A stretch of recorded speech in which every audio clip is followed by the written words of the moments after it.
Go interactive with Fiona. You've probably driven past here. You may have even walked around in here. And you could even end up spending eternity here. Today we're with Amy Greenaway from the Nanaimo Museum. Amy, can you tell us, where are we today? We're at the Wellington Cemetery, and this cemetery's had burials from the 1890s right up through 2004. Oh, wow. You can still be buried here today if you have a family plot. Really? Now, can you give me a little bit of history about this cemetery? Absolutely. There's about 125 known burials here, and this cemetery was established back when Wellington was a very separate and distinct community from the city of Nanaimo. Now, we're standing here at this plot. Can you tell me a little bit about it? This is the marker for the Hughes family, and Edward and Lillian are buried here. Edward is the father. He died in the 1890s. He was only in his 30s. Oh, wow. The year before he passed away, his young daughter Lillian died, and she was just 7 years old. Wow. Leaving behind Sophie, who was the mother of Lillian and the wife of Edward. Now, this looks like a pretty impressive stone. Were they a wealthy family?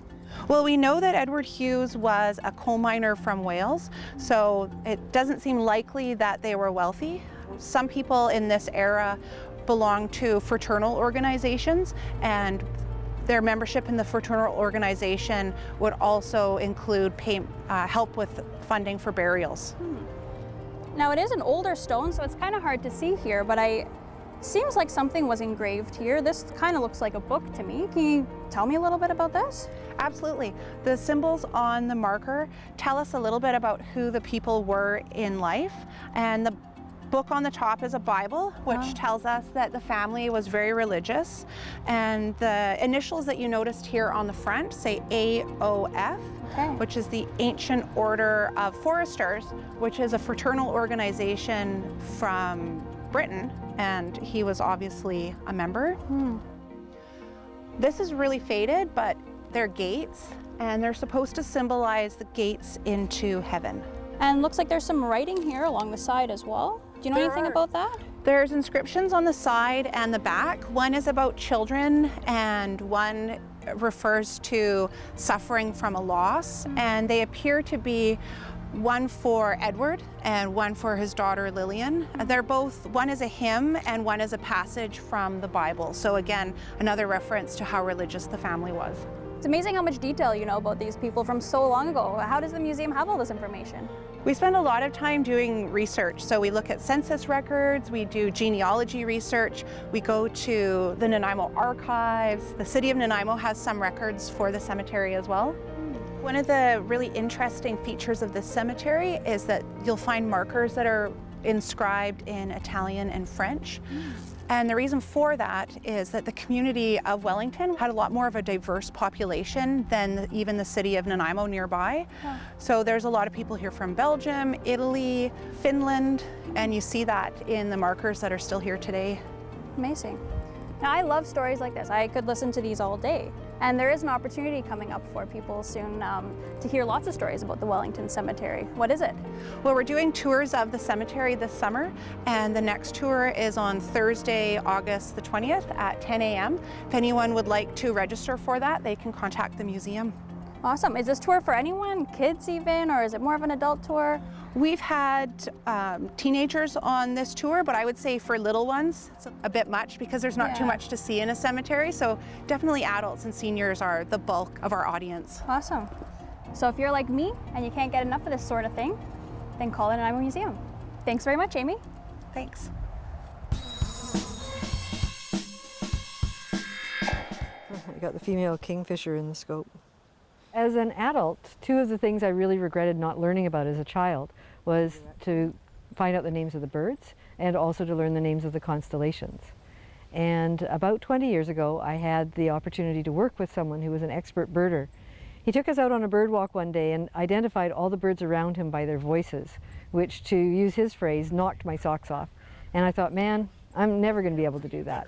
But within about a year, I had most of the local birds memorized, and a few more years later, most of the migrants, the warblers and other birds that just pass through. Today we are looking for fall migrants. Even though we're just barely into summer, from the birds' perspective, we're actually in fall. and a lot of the birds have already started to migrate. A big year is a calendar year, usually January 1st to December 31st, where someone sets out to see as many different species of birds as they can in a designated area. What Anne's doing is really incredible. She's covering Vancouver Island and getting a real sense of what you can see around here. I met Anne looking for a cattle egret in a suburban part of Victoria. Heard she was going to be doing a big year and gave her my contact info if she was coming down and needed any help, and she did that. We've been birding since January. I ran into her at the estuary, and we've gone out many times looking for birds, and it's been a lot of fun, and I've been learning a lot from her. This area is actually a hot spot on eBird, and if all the birders who bird in this area put all of their results in that same hot spot, then you can actually print out a checklist with bar charts showing what birds are here at what time of year. The birding community really was the first social network. In order to share information about rare birds, we've had birding hotlines for decades where people will phone in and leave a message so that other birders can find out about that. Before Facebook, before bulletin boards, birders found a way to communicate with each other. The rarest bird I photographed was one that I found while I was looking for the ptarmigan. It's called a Clark's nutcracker. And although there are over 70 records of Clark's nutcracker on Vancouver Island, they aren't found very often. It makes a sound that sometimes will attract birds. We don't know exactly why, but we think it sounds like an alarm call. I have been writing a blog and updating it periodically. At the beginning of the year, I updated it just about every day, but we're at the point now where new birds are few and far between. As at the beginning of the year, I had decided that I was going to try for 275. And of course, if I got to 275, I'd keep going. I wouldn't stop there. But at this point, we're more than halfway through the year. I'm at 234, which is pretty good. But I think that 275 may just be beyond my reach. But I won't be disappointed whatever the number is, because honestly, I'm having a blast doing this. I get to bird every day. I get to spend time with a lot of great people around the island, and I've never done anything like this before, and I'm just enjoying every minute of it. Go interactive with Kate. We're starting something brand new today on Go. Every week we're going to touch base with the Nanaimo Daily News to find out what stories they have working on and what is coming across their desk. Today we're starting with Julie Chadwick. She's the entertainment editor, puts together the Hub on Fridays, the Monday profiles on Mondays, and general reporting as well. What kind of stories do you like to work on? The Monday profile kind of came out of my interest in people, like quirky people stories, which I'm sure you're familiar with yourself. Quirky people, yeah. Yeah, and I kind of felt like we do a lot of stuff that goes over the facts of things that happen, but we don't always go super in depth into who people are, and also like the motivations behind how they got to the place where they are in life, or how they got into the career they got into in life. Like, for example, one story that I really liked doing in terms of the profiles was the guy who runs Wellington, the robot company. So it's like, how does a person end up running a company that produces robots? And so he had a fascinating story. Like, he never finished high school. He ended up just becoming this inventor and ended up running a company with 50 people in it, So these kind of stories I felt like we don't always go deeply into. So that was kind of my motivation behind that. So I guess, yeah, the people stories, the stories that connect us. And what was your motivation? How did you become a journalist at the Nanaimo Daily News?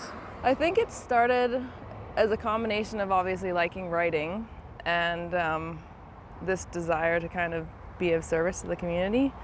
So wanting to kind of put stuff out there that showcases the stories that connect us, because I think storytelling is a really ancient way for us to understand each other in the community, and I really wanted to sort of tie into that through writing. Now, you're very involved as entertainment editor, and you put together the Hub on Fridays, and actually you do the work for that on Thursdays. How do you describe our artistic community and cultural scene here in Nanaimo? It's actually really interesting. I think, like, having been here since I was 10, I've seen Nanaimo go through a whole lot of different incarnations. And of course, when you focus on something, you end up knowing more about it, and perhaps I knew less about it when I was, 10 years old or whatever, but it seems to me like there's a whole flourishing happening in Nanaimo right now in terms of really cool little scenes going on. One of which I would say is like the theater district that's happening, where there's the Kismet Theater and Schmooze Productions, and there's the Fringe Fest that's coming up.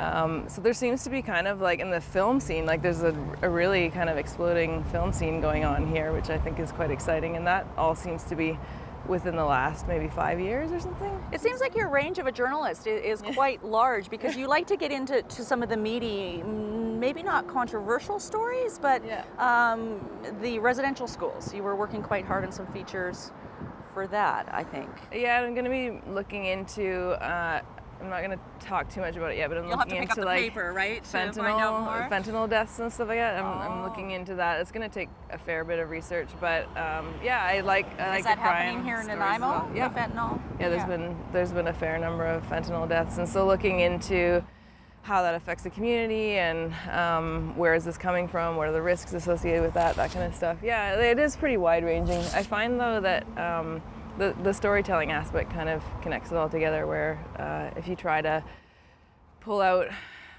the things that people can relate to as people, like the emotional aspects of stories, and not just relaying the facts, like not just relaying the numbers of deaths, for example, but looking at how does this affect the families, like who are these people, you know, more than just the kind of black and white aspects of the story. It kind of impacts people more. How many are you working on at one time? You've got sort of the bigger, more in-depth features, and then the weekly community news. It seems like there's a lot on the go simultaneously. Yeah, there's often like on the surface, there's like a couple of stories that I plan to get done like today, for example. And then there's something maybe like the fentanyl story, which will take me a few days more. So that's on the side, where if I have a spare minute, which I never do, if I have a spare minute, then I'll like do a bit of research and make a few phone calls into that. And then there's, the entertainment stuff, which is also kind of on the side. Like I assign stories out to other reporters for the entertainment stuff, but yeah, it sometimes is a lot, like in terms of multitasking, but that's just the world of media, right? So. And you've got stories in the paper every day?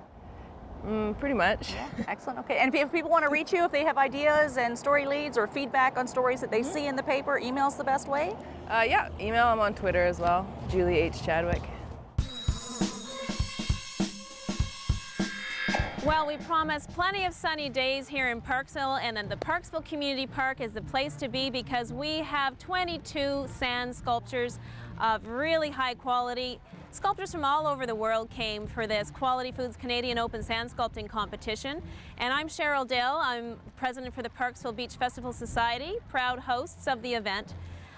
This particular sculpture behind me was a really interesting observation during the sculpting.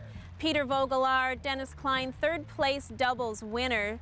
What happened to them on the Saturday, it was the only 2 days that we've had rain, is their sculpture was probably about 6 feet higher than that. And due to the rain and the wind, it came tumbling down at the 11th hour.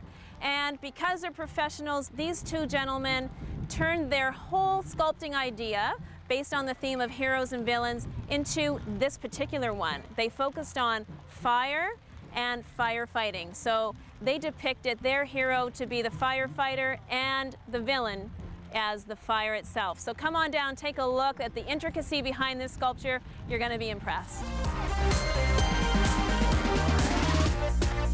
You know, Parksville really is the place to be in summertime. There are concerts taking place on weekends as part of Beachfest. It's much more than just sandcastles. You can go online. I believe it's parksvillebeachfest.ca for all of the details. We're here at the Tuesday night Summer by the Sea Market, Street Market, Craig Street Market, and I'm hungry. There's a whole lot of choices here. I like your dress. Oh, thank you very much. And this lady likes my dress. I like your top as well. And I'm trying to decide, what to eat. They've got buffalo chicken sliders. They've got seafood sliders.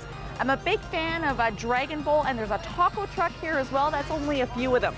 We're going to take a short break. We'll be back with more. Using art to capture a shared West Coast experience, and fishing in an Arbutus RV island adventure.